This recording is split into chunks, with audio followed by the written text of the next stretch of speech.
ಮಾವ ಕಾಫಿ ತೀರ್ಕೊಳ್ಳಿ. ಆಯ್ತವ ಅವನಿಗೆ ಕೊಡು.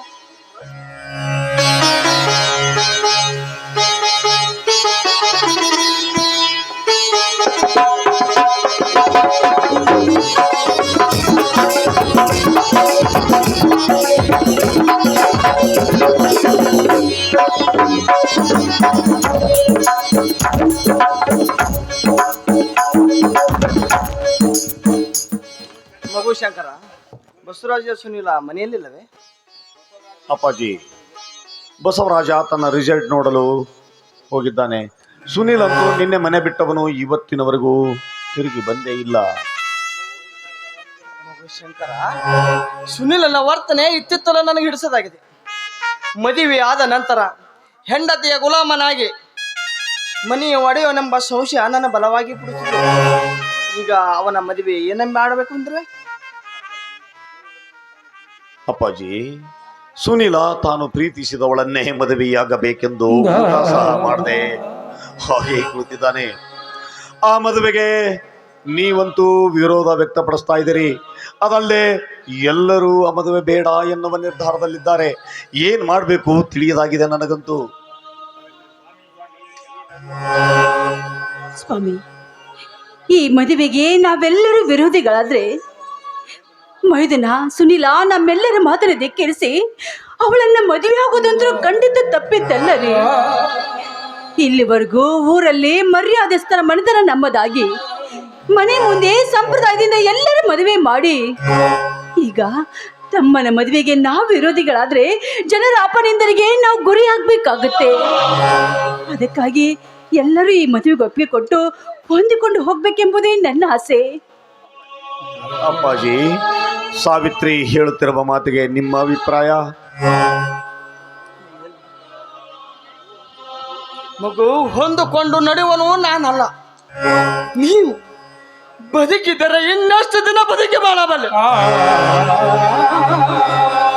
ಒಟ್ಟಾರೆ ಹೇಳ್ಬೇಕಂದ್ರ ಅಂದದ ಚಂದದ ಬಹಳಿವನದಂತೆ ನೋಡಗರಿಗೆ ಹಣ್ಣನ್ನು ಕೊಟ್ಟ ಆನಂದಿಸುವಂತ 10 ಜನರ ಉತ್ತಮರ ಬಾಯಿಲಿ ರಾಮಜ್ಜನ ಮಕ್ಕಳು ಹಾಡಿ ಹೊಗಳಂತಾಗಬೇಕು. ನಾ ಕಟ್ಟಕೊಂಡ ಆಶಾ ಗೊಪ್ಪರ ಮಗು, ಎಂದು ಈ ಮನೆ ಇಬ್ಬಾಗು ಆಗುವುದು, ಅಂದೇ ನನ್ನ ಮನಸ್ಸು ನುಚ್ಚೂರು ನೂರಾಗುವುದು. ಮಗು ಶಂಕರ, ಮನೆ ಒಡಿ ಬದಲೊಂದು ಮಾತೊಂದನ್ನು ಕೊಟ್ಟರಷ್ಟೇ ಸಾಕಪ್ಪ, ಸಾಕು.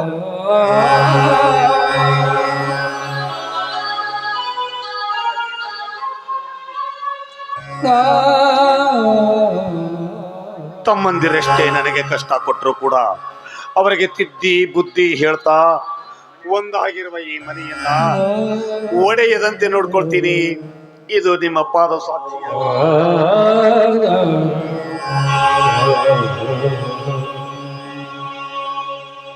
ಶಂಕರ, ನಿನ್ನಂತ ಮಗ ಹುಟ್ಟಿದರೆ ಯಾವ ತಂದೆ ತಾಯಿಯು ಅನಾಥಾಶ್ರಮನು ಬೇಕಾಗಿಲ್ಲ, ವೃದ್ಧಾಶ್ರಮನು ಬೇಕಾಗಿಲ್ಲ.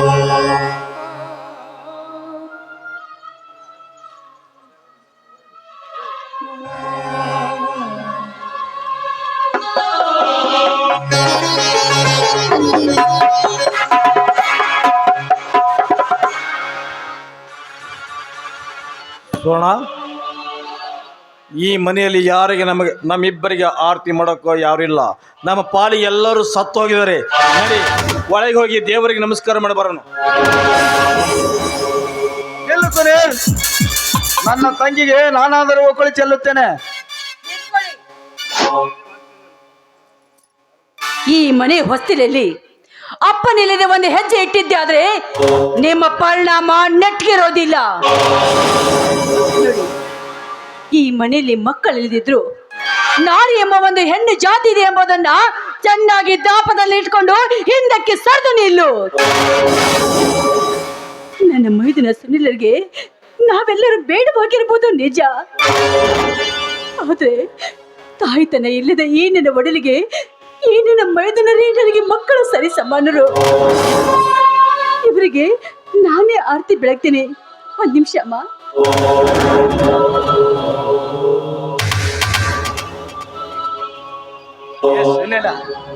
ನಿನ್ನ ಮದುವೆಗೆ ವಿರೋಧಿಸರು ಎಂದು ತಿಳಿದು ನಮ್ಮೆಲ್ಲರನ್ನು ಬಿಟ್ಟು ಮದುವೆಯಾಗಿ ಬಂದು ನಿಂತಿರಲ್ಲಪ್ಪ, ನಿನಗೆ ಸರಿ ಅನಿಸುತ್ತಿದ್ದೇನೋ ಮಗು?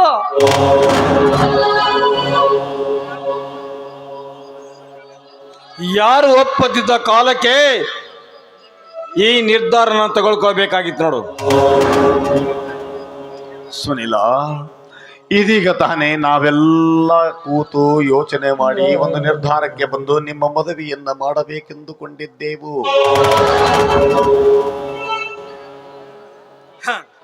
ಈ ನಿಮ್ಮ ವೇದಾಂತ ಪಠಣ ಕೇಳಷ್ಟು ಕಾಲ ನನಗಿಲ್ಲ. ಈ ನೀವು ದುಡ್ಡು ಉಳಿಸಲು ಮಾಡಿದ ಕುತಂತ್ರ.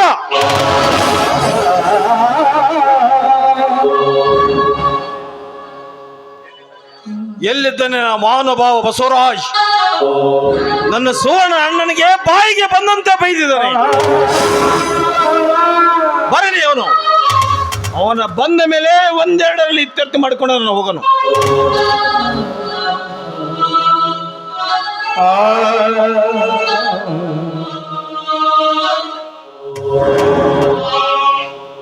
ನೋಡಮ್ಮ, ಮದುವೆ ಆದ ನವ ದಂಪತಿಗಳಿಗೆ ಏನು ಶೋಕದ ಹಾಗೆ ವಿಳೆ ತೆಗಿಬೇಕು. ಈ ಕಡೆ ಸರದು ನಿಲ್ರಮ್ಮ. ಏಕೆ ಒತ್ತಾಯ ಮಾಡಿವ್ರಿ? ಅವಳಿಗೆ ಇಷ್ಟ ಇರ್ಲಿಕ್ಕೆಲ್ಲ ಮೇಲಾಗಿ ತಾವು ನಿಮಗೆ ಮಕ್ಕಳಿಲ್ಲ ಅಂತದ್ರಲ್ಲಿ ನಿಮ್ಮ ಕೈಯಿಂದ ಬೀಳದ ಆರತಿ ಮಾಡಿಸ್ಕೊಂಡ್ರೆ ನಾನು ಕೂಡ ಮಕ್ಕಳಿಲ್ಲದ ಬಂಜ ಆಗಬೇಕಾಗುತ್ತದೆ. ನಿನ್ನ ಹಾಗೆ ಬಂಜ ಆಗಿ ಬೀದಿಯೆಲ್ಲ ಪುಟ್ಟ ಮಾತ್ರ ಬಿದ್ದು ಸಾಯಬೇಕಾಗುತ್ತದೆ. ಅದರ ಅವಶ್ಯಕತೆ ನನಗಿಲ್ಲ, ಅಲ್ವೇನ್ರಿ?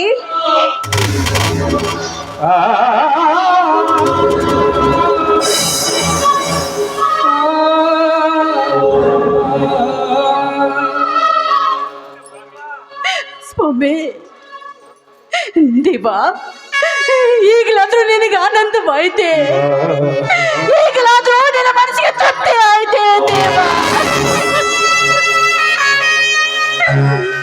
ಮಕ್ಕಳಿಲ್ಲ ಅನ್ನೋ ಭವತಾಪ ಒಂದು ಕಡೆ ಆದ್ರೆ, ಮಕ್ಕಳಿಲ್ಲ ಅಂತ ಜನರಾರು ಚಚ್ಚು ಮಾತು ಚಚ್ತಾ ಇದೆ ನನ್ನ ಆತ್ಮವನ್ನ.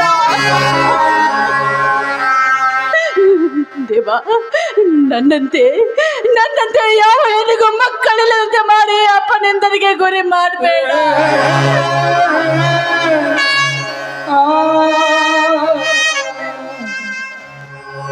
ಸುನಿಲ, ನೀವು ನನ್ನ ಮೈದನರಲ್ರು, ನನ್ನ ಮಕ್ಕಳು ಅಂತ ತಿಳಿದು ನಾನು ನಿನ್ನನ್ನ ಜೋಕಿ ಮಾಡಿದ್ನಲ್ಲೋ. ಹೆಂಡತಿ ಕೈಯಿಂದ, ನಿನ್ನ ಹೆಂಡತಿ ಕೈಯಿಂದ ಆಯ್ತ ಕಠೋರ ಶಬ್ದವನ್ನು ನುಡಿಸುವುದಕ್ಕಾಗಿ ನಾನು ನಿನ್ನನ್ನ ಸಾಕಿ ಬೆಳೆಸಿದ್ದೇನೋ. ಇಲ್ಲ ಇಲ್ಲ, ಇದು ನೀನ್ ಆಟಾಡೋ ಮಾತಲ್ಲ. ನಿನ್ನ ಅವನತಿಗಾಗಿ ನಿನ್ನಲ್ಲಿ ಒಬ್ಬ ತಾಯಿ ಅಂತ ಮಾತಾಡ್ತಾ ಇದೆ. ನೊಂದ ಈ ಗರ್ತಿಯ ಶಾಪ ತಟ್ಟಿ ಸರ್ವನಾಶವಾಗುವುದು ನಿನ್ನ ಸಂಸಾರ.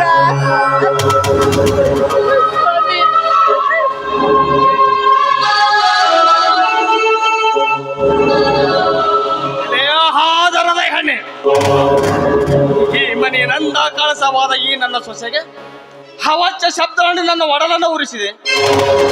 ನಿನ್ನ ನ್ಯಾಲಿಗೆನು ಕೊಯ್ದು ಆ ಪವಿತ್ರ ಗರಿತೆಯ ಪಾದರಕ್ಷೆ ಮಾಡಿಬಿಡಿದ.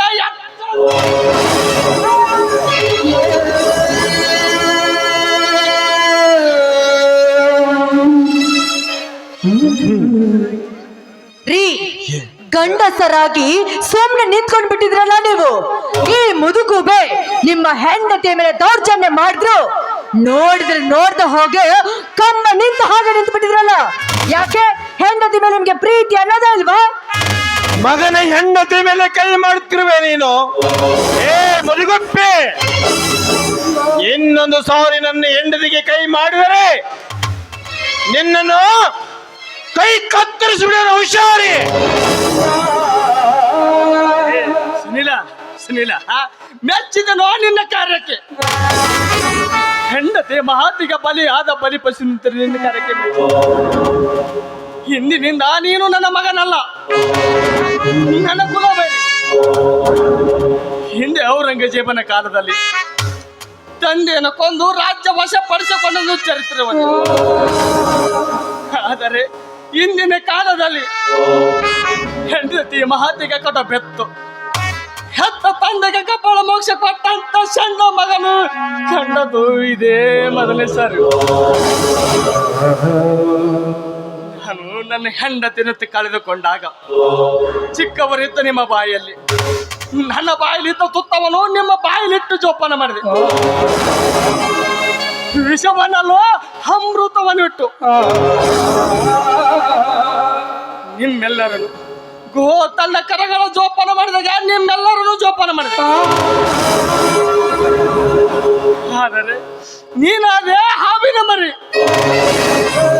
ಹಾವಿನ ಮರಿಯಾಗಿ ನೀನು ತೋರಿಸಿದ ನಿನ್ನ ಹಲ್ಲಿನ ರುಚಿ. ನೀ ಹೊಡೆದ ಈ ಕೈಗಳೇ ಮುಂದೊಂದು ದಾರಿ ಹೋಗರಿಂದ ಭಿಕ್ಷೆ ಬೇಡಕೊಳ್ಳುತ್ತಿದ್ದರೆ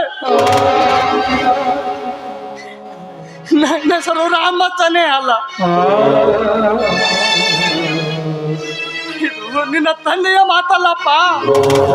ನೊಂದು ಕ್ರೋಧ ಬಂದ ಚುಮ್ಮುವ ರಕ್ತ ಬಂದ ಅಂತರವಾಣಿ.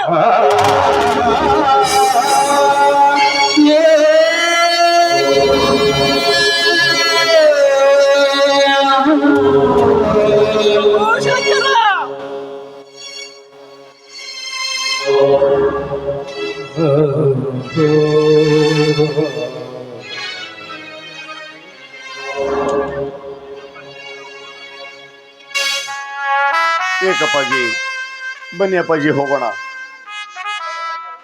ನಿಂತ್ಕೊಳ್ಳಿ. ಹಾಗೆ ಹೋಗ್ತಾ ಇದ್ದೀರಲ್ಲ ರೀ, ಆಸ್ತಿ ಪತ್ರಕ್ಕೆ ಮೊದಲು ಸಹಿ ಹಾಕಿಸ್ಕೊಂಡು ಇವರನ್ನ ಮನೆ ಬಿಟ್ಟು ಹೊರ ಹಾಕಿ. ಹೌದು, ನನಗೆ ಬರುವ ಆಸ್ತಿ ಅರ್ಧ, ನನ್ನ ಪಾಲಿಗೆ ಬರುವ ಅರ್ಧ ಆಸ್ತಿ ನನಗೆ ಬರೆದು ಕೊಟ್ಟುಬಿಡಿ.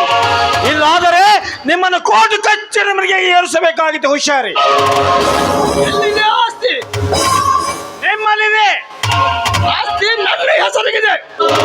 ನನಗೆ ಬೇಕಾದ್ರೆ ಆಸ್ತಿ ಬರೆಸಿಕೊಡೋ ಹಕ್ಕು ನನಗಿದೆ. ಆಸ್ತಿಯನ್ನು ಅರ್ಧ ಕೊಡೋದು ಹೋದರೆ ನಿಮ್ಮಿಬ್ಬರನ್ನು ನಾನು ಕೋರ್ಟ್ ಮೆಟ್ಟಿಗೆ ಏರಿಸಬೇಕಾಗಿತ್ತು. ಹುಷಾರಿ. ಸುಮ್ಮನಿಲ್ಲ, ಎಲ್ಲ ಆಸ್ತಿಯೇ ನಿನ್ನದಾಗಿರುವಾಗ ಆಸ್ತಿಗಾಗಿ ಏಕೆ ಆಸೆ ಪಡುವೆ?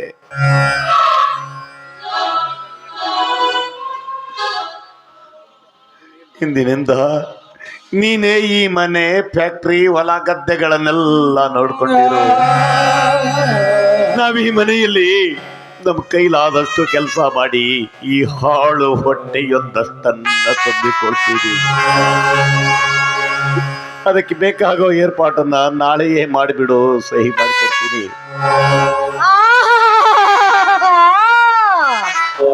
ನಾಳೆ ಅಣ್ಣವರ ಮನೆ ಹಾಳಂತೆ, ಅದೆಲ್ಲ ನಮ್ಗೆ ಬೇಕಾಗಿಲ್ಲ.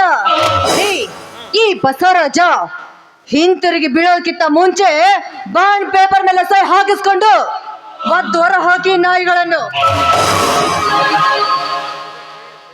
ಹಾ, ಇದಕ್ಕೆ ಪೇಪರ್ಗೆ ಸಹಿ ಹಾಕಿ.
ಶಂಕರ, ಎಂತ ಕೆಲಸ ಮಾಡಿಬಿಟ್ಟಿಯಲ್ಲಪ್ಪ. ಕೇಳದೆ ಸಹಿ ಮಾಡಿಬಿಟ್ಟಿಯಲ್ಲ. ನಿನ್ನ ತಮ್ಮ ಬಂದು ಏನಾದಾರಂದರ? ಬರೀ ನನ್ನ ತಮ್ಮ ಅಂತವನಲ್ಲ, ನಾನು ಹಾಕಿದ ಗೆರೆಯನ್ನ ದಾಟುವವನಲ್ಲ. ನಾನು ಹೇಳಿದಂತೆ ಕೇಳ್ತಾನೆ.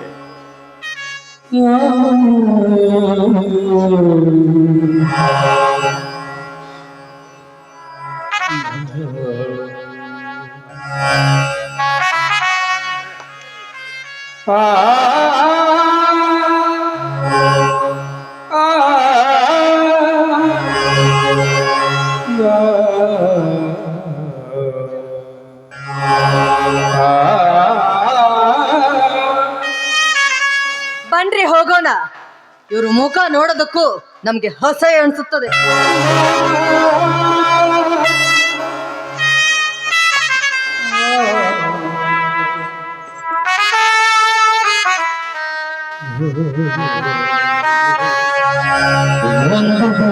ಆಡಿದಂತ ಕ್ಷಣಗಳೆಲ್ಲಿಗೋ